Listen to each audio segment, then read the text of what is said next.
La biographie d'un grand journal vient de paraître. Son titre, Le roman vrai de Libération. Il est signé Jean-Claude Perrier, qui est journaliste à Jeune Afrique.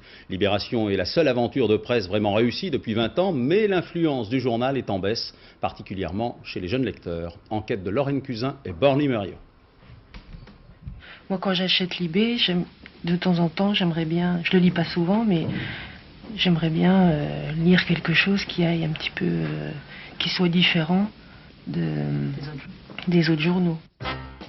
Être différent, c'était le Libé de 73. Ses créateurs, des anards, des libertaires, maoïstes, anciens de 68, sous la houlette d'intellectuels et d'un père spirituel, leur dieu, Jean-Paul Sartre. Le journal attaque toutes les institutions qui modèlent la pensée des gens, qui cherchent à contrôler au service des intérêts, leurs idées, leurs impulsions, leurs instincts.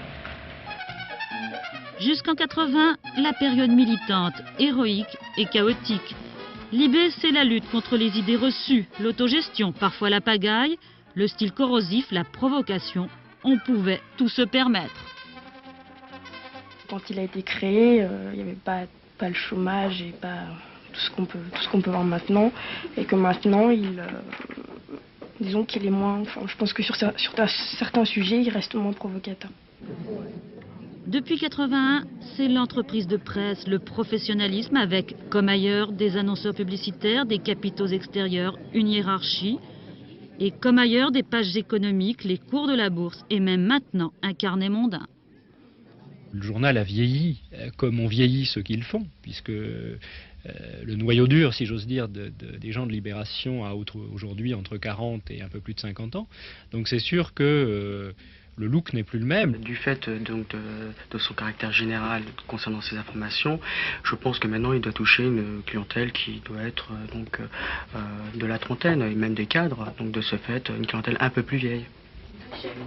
Et oui, les lecteurs de Libé sont citadins, cadres, diplômés et de plus en plus âgés. En 87, 20% des lecteurs ont encore moins de 25 ans. En 93, ils sont moins de 10%.